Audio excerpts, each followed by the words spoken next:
One Punch Man is the story of the last evangelist.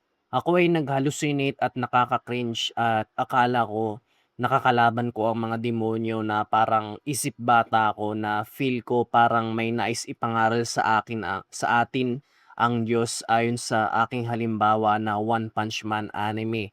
Kasi ang saya manood ng anime nito. Ito ang first anime na nagustuhan ko sa lahat maliban sa Naruto, Goku, at Bleach kasi sinasamba sila sa Diyos-Diyosan na galing sa demonyo ang kapangyarihan nila. I think ang One Punch Man ay Christian anime kaya ako nagustuhan ng One Punch Man kasi gusto ko isang sapak lang ang kaaway. Hindi ako matatalo, walang makakatalo na evil kasi ang evil will never win against good. Good will always win against evil. Siguro nga ginawa ito ng Diyos sa akin para bilang inspirasyon sa akin na maging superhero. Bata pa lang ako gusto ko nang maging superhero tulad ni Spider-Man at One Punch Man. At nagustuhan ko rin ang Mob Psycho na isang bagay na next video na ito tatalakayin kasi mahaba. Ito ang theory ko na what if si Saitama ay isang last evangelist in the world of One Punch Man. Kasi ang daming evil villains na kinakalaban ni Saitama at katulad ko kinakalaban ko ang mga demonyo. Anyway, wag sana matisod ng mga kapatid kasi kung di sana kalooban, di sana nakukonsensya akong itapik ito. Pero ito ang diwa ng Diyos. Mahal ng Diyos ang mga bata. Kaya may inner child ako na kahit matanda na ako, isip bata pa rin kasi ang mga bata ay di nag-iisip ng masama, walang kahalayan. Gusto lang ng mga bata maglaro, manood ng cartoons, gaya ko. Gusto ko manood ng anime, superheroes, at alam ko mahal ako ng Diyos at binigyan ako ng Diyos na ako ng Diyos kaya mahal ako ng Diyos at pagbibigyan ako ng Diyos na gusto ko 'tong itapik na masarap maging bata. Tuwang-tuwa ako habang ginagawa ko ang 100 push-up, 100 sit-ups at 100 squats at 10 kilometer run araw-araw. Feeling ko superhero ako na inililigtas ko ang mga tao sa pagdating ni Jesucristo. At di ako si Kristo. Nangangaral lang ako sa na darating na si Kristo sa pamamagitan ng palagiang pagsamba sa Diyos araw-araw sa prayer meeting, worship, thanksgiving at mass indoctrination kasama ang routine ko na One Punch Man na makikita ng mga tao para matakot at magbago at magbalik loob sa Diyos. Para makita ng mga tao na may totoong Kristo na nagbigay sa akin ng kapangyarihan tulad ni Saitama na nagbigay ng may nagbigay na tunay na Diyos na makapangyarihan sa lahat kaya siya overpowered, walang weakness. In my theory, ang Diyos ang nagbigay sa kanya ng kapangyarihan para kalabanin ang Diyos ng sanlibutan na tinatawag na God. Ito ang patunay sa mundo ng One Punch Man, madaming masama katulad ng nangyayari sa ating panahon na nangangaral si Noe at nababasa sa Genesis 6:5 at nakita ng Panginoon na mabigat ang kasamaan ng tao sa lupa at ng buong haka ng pag-iisip ng kanyang puso ay pawang masama lamang na parati. Kaya masabi ko sa mundo ng One Punch Man si Saitama ay nangangaral katulad ni Noe na gumagawa ng daong pero si Saitama palaging 100 push-up, 100 sit-ups, 100 squats at 10 kilometer run para makita ng mga tao kasama ang paggawa ng mabuti at sa pagdalo sa pagkakatipon para matakot ang mga tao. Ang sekreto ni Saitama ay may tungkulin na binigay sa kanya kaya siya overpowered kaya walang nakakatalong mga demonyo at mga ibang linalang. Katulad ni Noe siya ay nangangaral mababasa sa ikalawang Pedro 2:5 at ang dating sanlibutan ay hindi pinatawad dadapwat iningatan si Noe na tagapangaral ng katwiran na kasama ng ipito pa noong dalhin ang pagkagunaw sa sanlibutan ng masasama. Katulad lang ni Noe, si Saitama, kaya consistent pa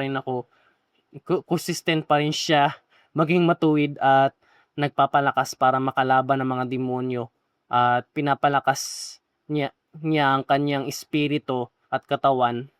At so Bro April, bakit One Punch Man ang halimbawa mo? Kasi katulad din ni Pablo, kung paano si Pablo tinatangkilik ang puwesya ng Gresya, mababasa sa Gawa 17:22 hanggang 23 hanggang 28.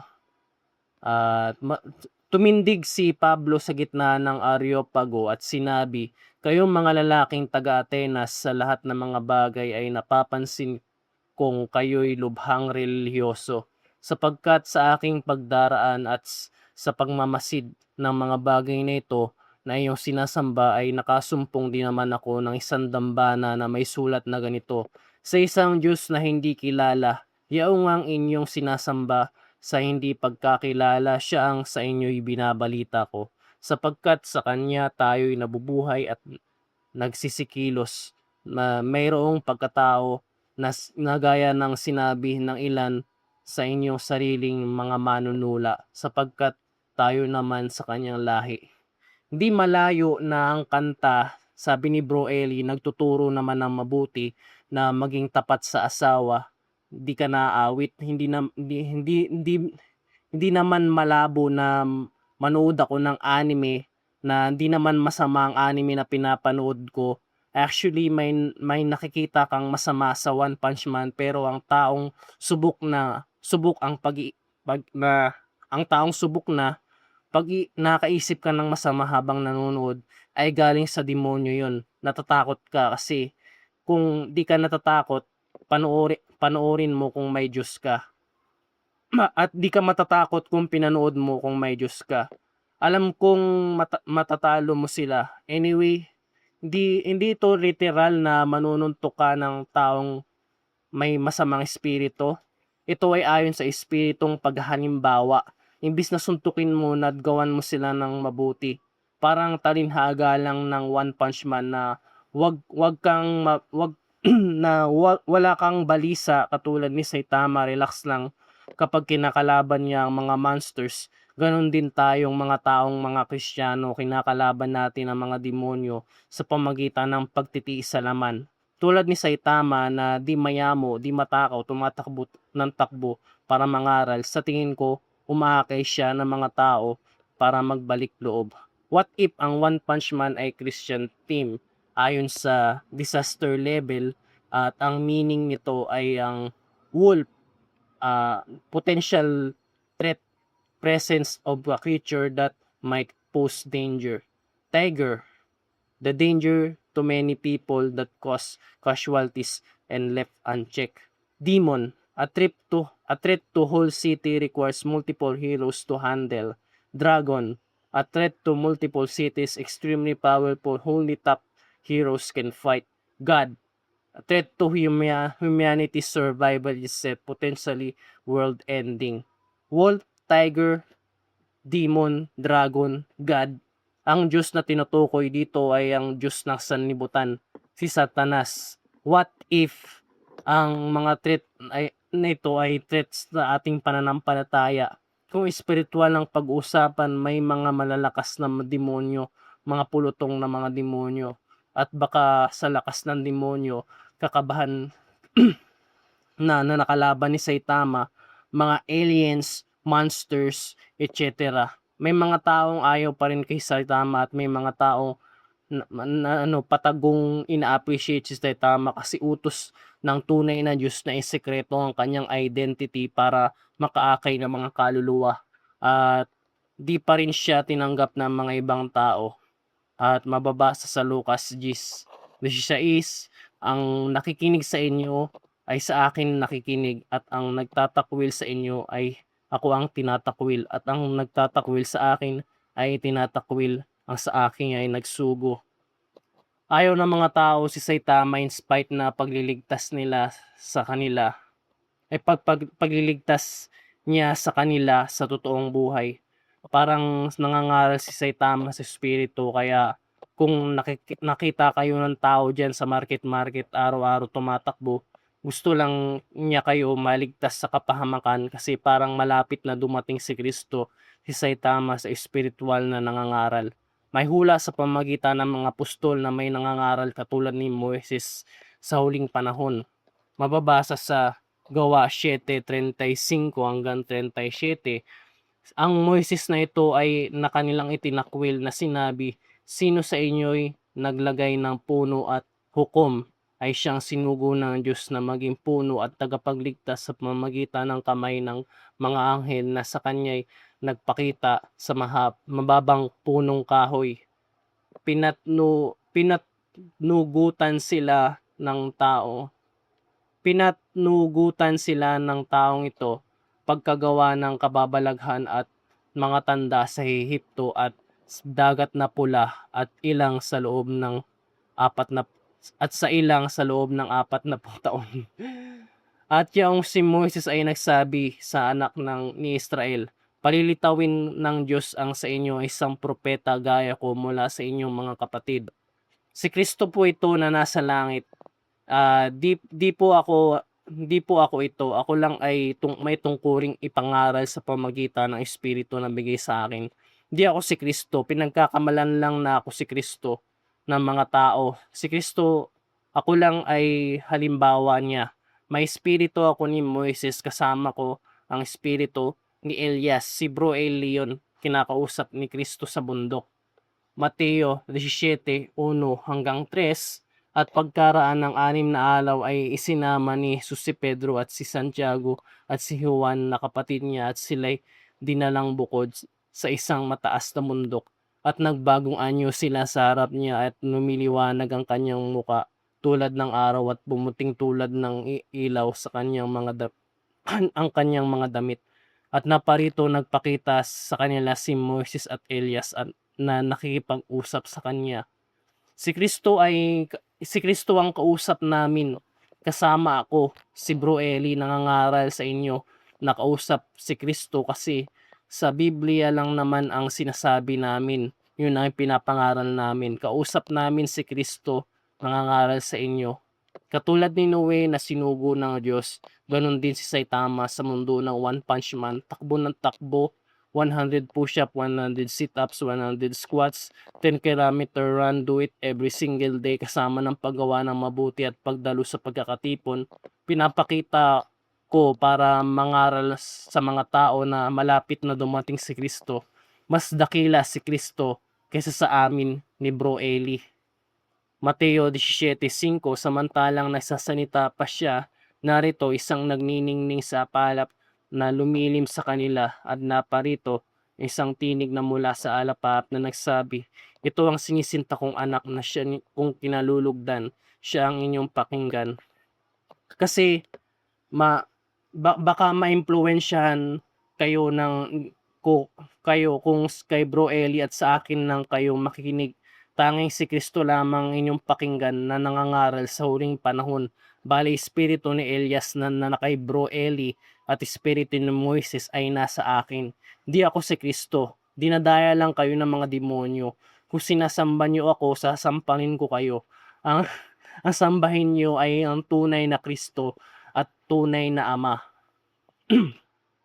Kasi nanonood ako ng One Punch Man na ang mga halimaw ay simbolo ng mga masasamang tao, at nililigtas ni Saitama mga tao na hindi pa maging halimaw na sobrang sama. Actually, kahit halimaw ka na katulad ni Ama, mas binibigyan ka pa rin ng pagkakataon magbago ni Saitama kung babasahin mo ang manga. Bakit may mga taong namamatay o namatay dahil tuwing may disaster, neither iniligtas sila ng anghel o kalooban ng Diyos na mamatay sila ng mga taong ito para maligtas. Mababasa sa Deuteronomio 32 hanggang 39. Tignan niyo ngayon na ako sa makatuwid bagay, ako nga walang Diyos sa akin, ako'y pumapatay at ako ang bumubuhay at ako'y sumusugat at ako'y nagpapagaling at walang makaliligtas sa aking kamay. Kaya may mga namamatay at inililigtas ng mga anghel at superheroes ang mga tao. Let's talk about heroes sa One Punch Man. Lahat ng mga heroes ay may hina. Tanging si Saitama lang ang may kaloob na isang suntok lang na nakaka-relate sa'kin kasi may kaloob akong espiritu na malakas. Kasi alam ko ang Diyos, alam alam ng Diyos na kaya ko na mangaral sa espiritu kahit inuusig ako ng mga demonyo. Get the power, wika wika at sa Diyos ang kapangyarihan na nagkaloob nito. Kung si Saitama nakaka-one punch ng monster, ako naman ay nakakapangaral gamit ng espiritu kasi ang paglaban sa demonyo ay sa espiritu. Mateo 12:28 ngunit kung sa pamamagitan ng espiritu ng Diyos nagpapalabas ako ng demonyo ay dumating nga sa inyo ang kaharian ng Diyos. Kaya ako relax kasi gusto kong 'wag mabalisa katulad ni Saitama, 'di nag-aalala sa kaaway. Si Saitama ay may depression, lagi seryoso kasi gano'n ako na nakikita ng mga demonyo ang kilos ko. I'm fully aware sa paligid na may masamang espiritu talaga. Si Saitama ay palaging nananaginip ng masama kagaya ko. What if si Saitama na ang nanggugulo?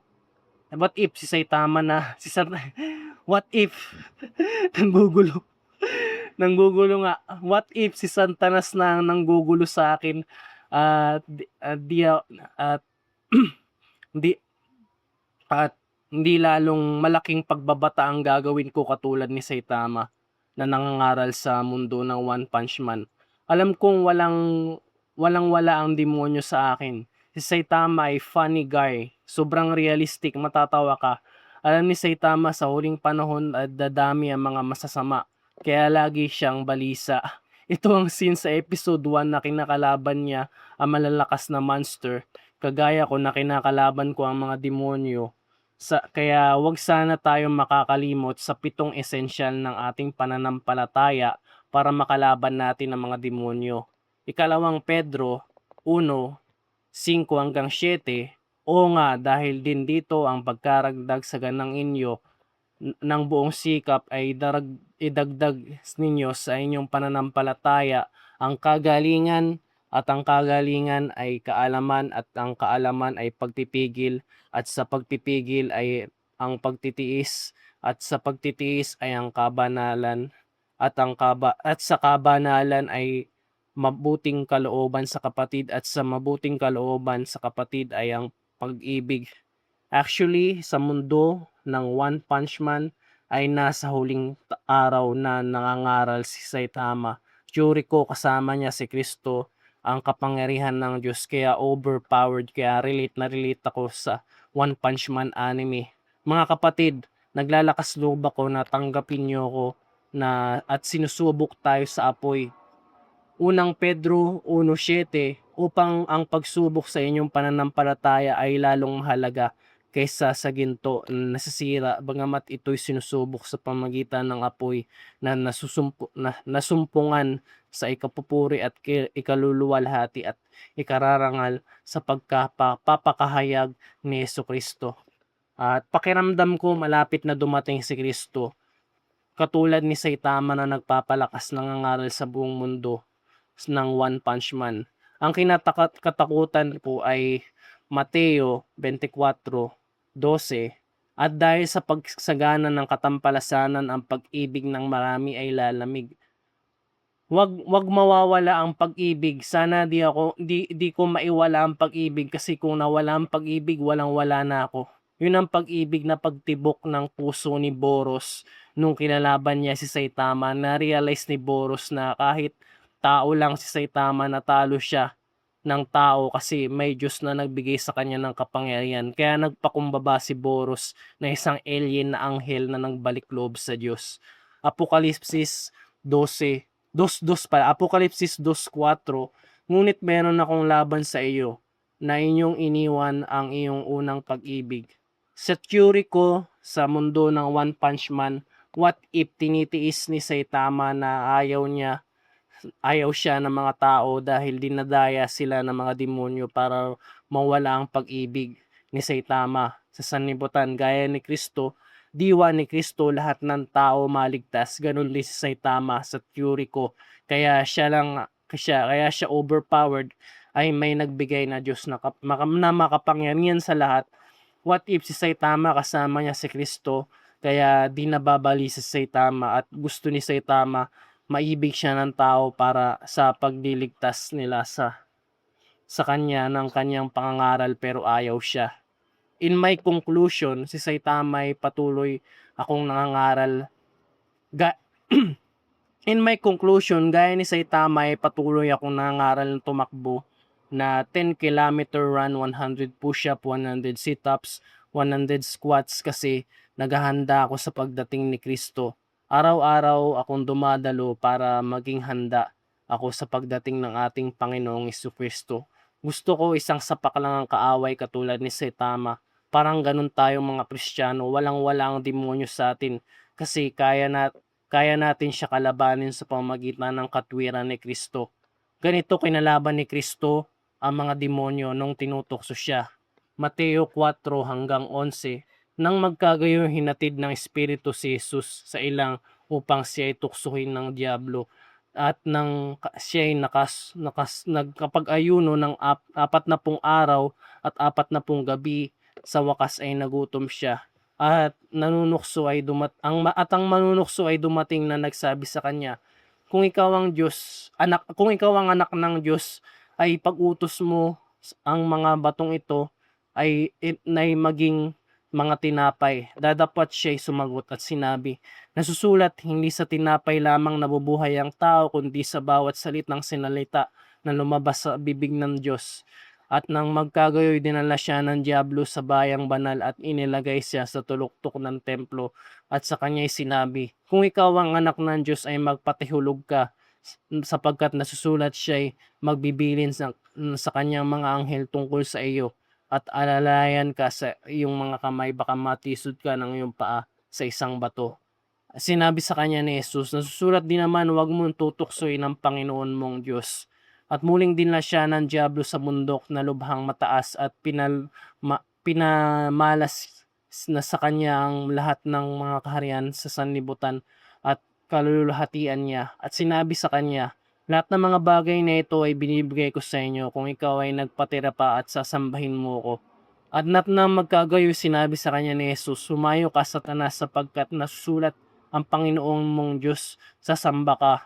Sa Panginoon mong Diyos sasamba ka at siya lamang ang iyong paglilingkuran. Nang magkagayo iniwan siya ng diablo at narito nagsidating ang mga anghel at siya ay pinaglingkuran. Halimbawa sa isang suntok katulad ni Saitama, malalaban natin ang kaaway na walang kahirap-hirap kasi makapangyarihan ng Diyos na kalabanin sila kasi may kapangyarihan tayo para kalabanin sila. Ano man ang dumating, magkaroon man ng halimaw, mga demonyo, mga nilalang, mga aliens, walang magpakapaghiwalay sa atin sa pag-ibig ni Kristo. Kasi alam ng Diyos na subok na tayo. Kaya natin ang mga demonyo. Kaya gaya ko parang si Saitama, relax lang para makalaban ng mga demonyo. Kampante na nasa kanya ang Diyos kaya hindi siya matatalo ng mga kaaway.